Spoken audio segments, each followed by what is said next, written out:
If you have a golden goose that's laying you a golden egg every day, you see the value of that golden goose laying an egg every day for the next 30 years, 40 years, 50 years. You take good care of it, you nurture it. You want to make sure that goose is healthy. Kind of experience I had in India, it felt the exact opposite. It felt like, whoa, there's a lot of golden eggs in this goose, so let's just chop its neck off, reach in and grab them all at one time and then run, because we don't know how long this goose will stick around.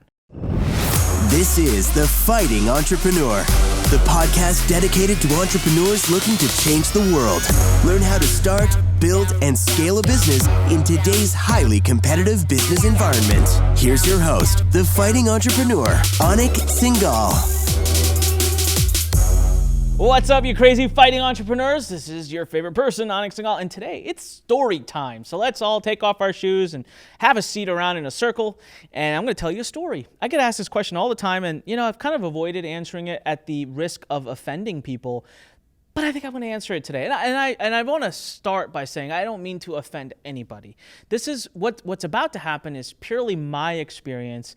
I'm not trying to draw any conclusions from it other than what I experienced, and I'm just answering this question.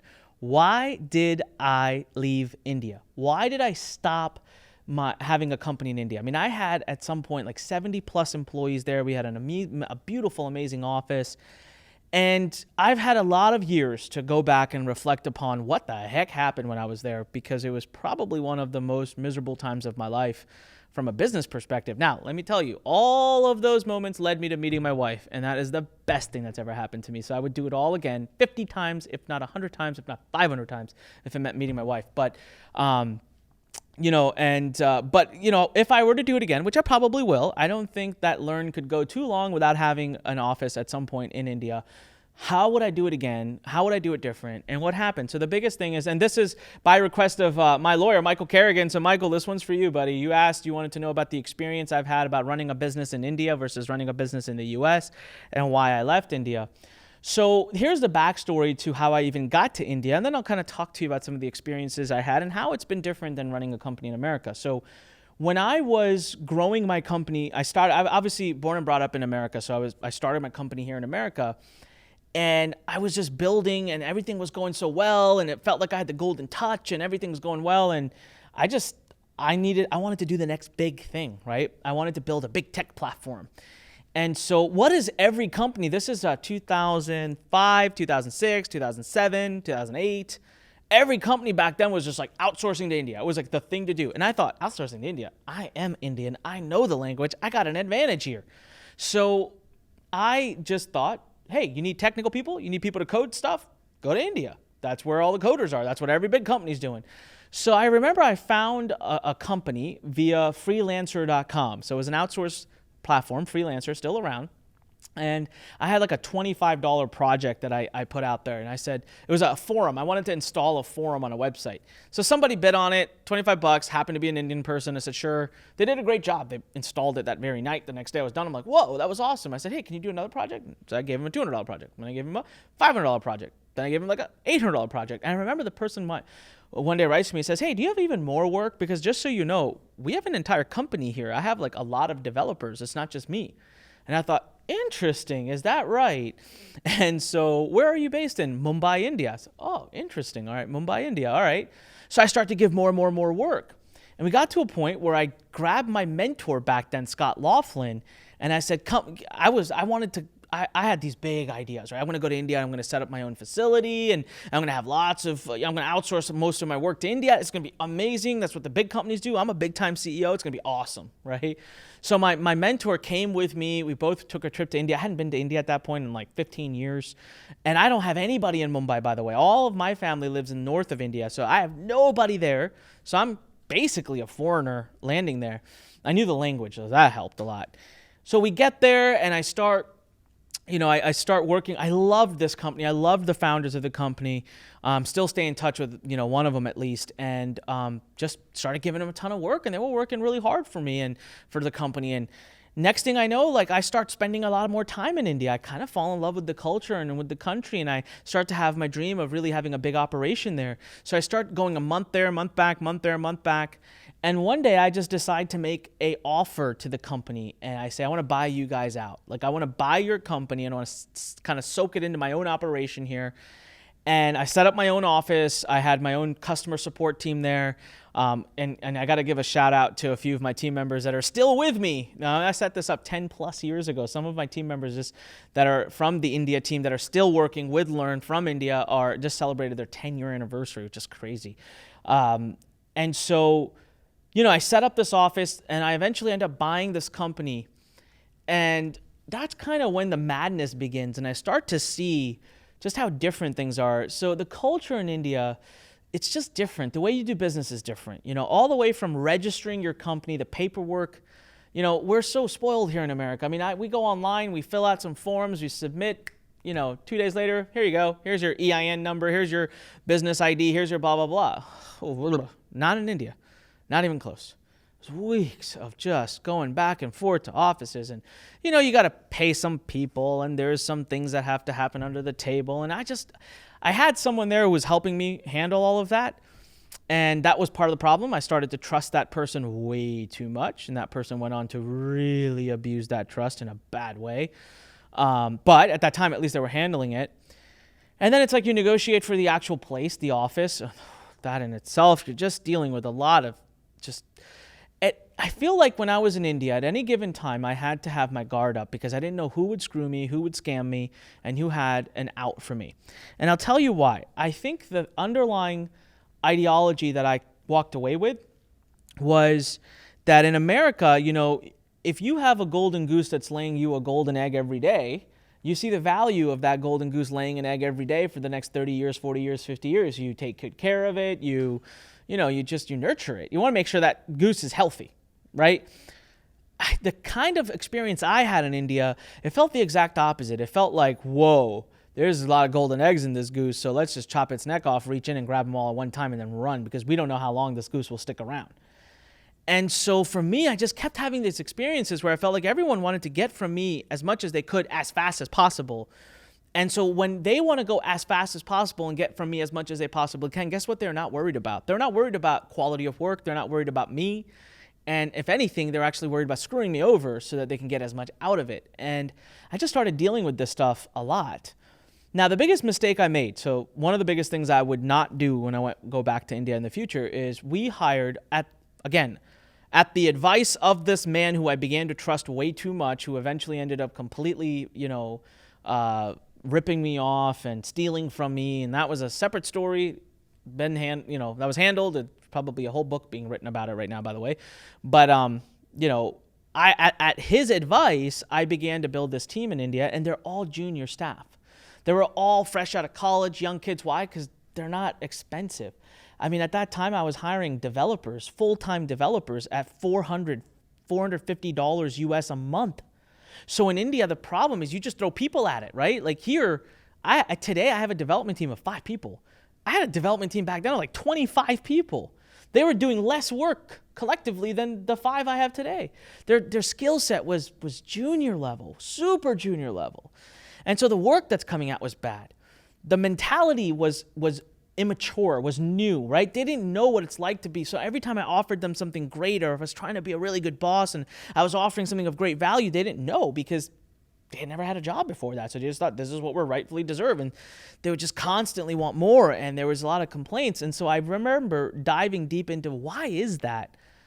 And so the culture of India is very different in the sense of you are not, as a child, taught to speak up in many cases. This is changing, by the way. It's changing a lot in India right now. But as a child, you're not taught to be creative, to explore, and to do your own will. Many times you are taught, do what you're told. Keep your mouth shut. And if you speak up too much, you will get in trouble for it, especially in the schooling system. I mean, my God, over there, teachers will still hit you. You don't talk back. You don't talk up. You don't go out. You don't deviate from the plan. And so that is built into someone from childhood. So what I was noticing with my team was a lot of them just no pride in the work.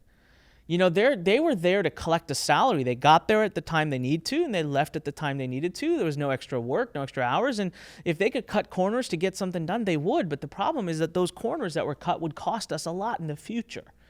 It would really hurt projects in the future. So this was, Now, this was half my fault, and half just not understanding the culture. Half my fault because we didn't have any seniors in there. We didn't have people with experience that were managing them because we wanted to keep it cheap, right? Seniors were expensive. They were $1,000 a month, God forbid.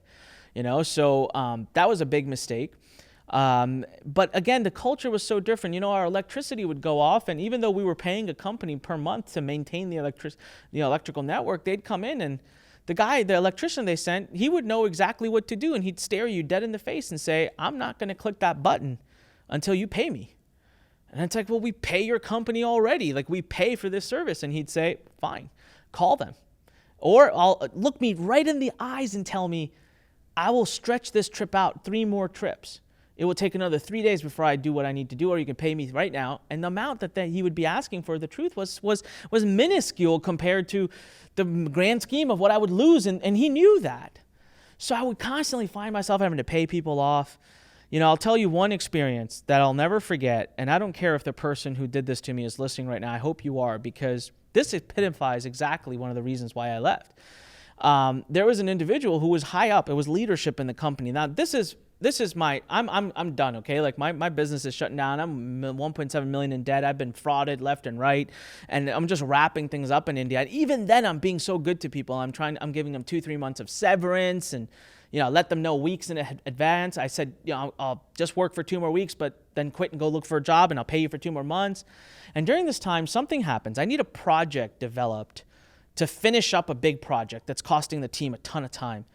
And one of my most highly paid people there. Now, this isn't the main person I talked about who ended up frauding me for a lot. This was round 2. Comes to me on a Monday and says, here you go. I developed exactly what you need. It'll cut the delivery time down by 80%. And the team can fly through using the software. I automated the delivery process. I'm like, wow, that's amazing. Thank you so much. I'm so excited. Oh, yeah. And he looks at me and goes, but I made this over the weekend. That was on my time. So I'm looking at him like, what are you talking about? He's like, if you want it, you'll have to pay me for it. And I'm like, dude, I already pay you so much money. You're what? I said, I'm broke. Like, I have major issues. And he was like, so you have to pay me for it. And he wanted like $5,000-$6,000. Dollars, by the way. I remember that was the moment that, was one of the moments where I remember really thinking, man, like, how do you get loyalty in this place? Like, what have I done wrong? I've just brewed the worst culture in this company ever. Now, I told the person, I said, I will not be held hostage at this, so this is ridiculous. And this person sat across the table from me and said, okay, here's the deal. If you don't pay me right now, it's going to waste about 2 to 3 weeks of your team's time. And that's going to cost you way more than what I'm asking you for. Now, I will develop, since you told me that you should own this because you pay me, whatever. I will go ahead and develop this week. But I will take the amount of time it should take. I'm not going to give this to you, but I will basically sit the whole week and do nothing. And at the end of the week, you can have it. But you will have paid me for the whole week, and I will have done nothing else. If you pay me now, I can do more things for you this week. And I remember looking at my team that was slogging away doing this in such a manual way. I just felt bad for them. And I looked at my team, and I looked at this, and I looked at this guy, and I said, all right, here you go. I'm leaving anyways. I'm leaving this country. I don't want to deal with this kind of business. I paid the man, and it's really ironic because about 1.5 years or 2 years later, would you believe this man actually reached out to me for a letter of reference? It was hilarious. I never gave, obviously. And now, is everyone in India like that? Come on, please, let's not go there, all right? I love India. I go back still all the time. My wife's entire family's there. I have so much family there. I love the country. I love the culture. But doing business in India is very different. It's cutthroat. And you really got to be on top of your game, and you can't trust anybody. Now, this is coming from all the people that I met in India that run business. You just can't. You can't. Blind trust is not possible. You got to look at every books. You got to maintain a hardship. You got to micromanage. You cannot let go even for a minute, because in the world of business, you will meet these people a lot. Now, on a personal level, it's a beautiful country. It's an amazing place with just amazing people who give a lot, who are just... I'll tell you, it's actually when I leave the big cities and go to the smaller places where I'm just so touched by how much people do for each other there. It's a beautiful culture and an amazing people. And I will 100% go back. I also want to be very correct for people that ask me. I want to be very clear for people who ask me about why I left India. I would actually say 70% of the issues I faced were me, not India. was me. I just was too immature. I was running business the way I run business in America. And the thing in America is you just can't get away with this stuff because it's just A, not part of the culture. B, you will get screwed.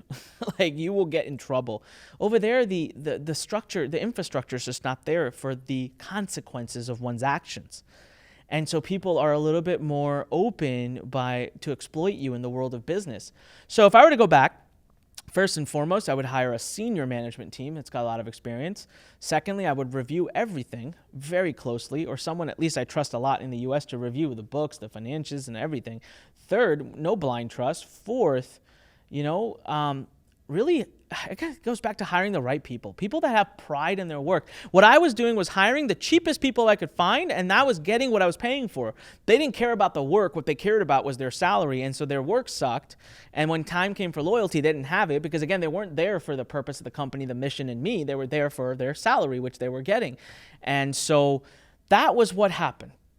Now, I still have multiple team members that are in the Lurn team who I love to death. Like I said, 10 years they're celebrating. So even when I left these team members, I said, no, you will continue to be with me. You will just work with me from India, from your home, but you will still be a part of our team. They're still a part of our team. They're a heart of our team. We love them to death.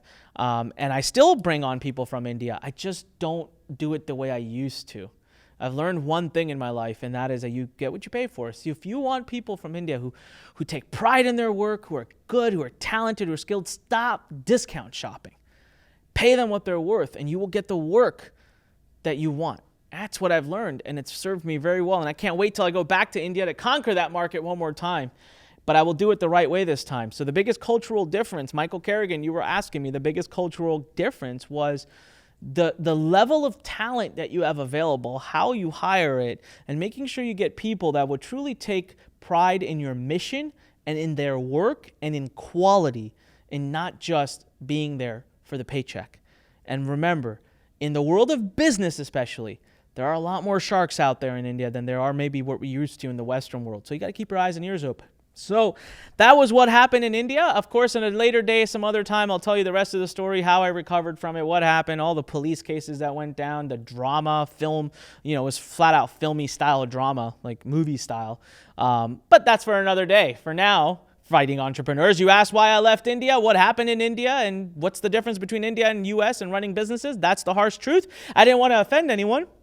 Of course, I felt like I could do this because I am Indian. So I love the country. I love the people. But if you're gonna do business there and you're gonna outsource to people in India, I do want you to listen to this and I want you to be aware of the realities of the difference in culture. All right. So having said that, remember, if you're listening to this, go to anikpodcast.com for the show notes. Make sure if you're on YouTube, leave me a comment below. Click subscribe. Click the little bell thingy. All right. And of course, subscribe to us on iTunes and leave us an awesome review. Remember, when life pushes you, stand straight, smile, and push it the heck back. Until next time, fighting entrepreneurs, I will see you, somewhere around lurn.com, LURN.com. Talk to you later. Thanks for listening to The Fighting Entrepreneur with your host, Anik Singal.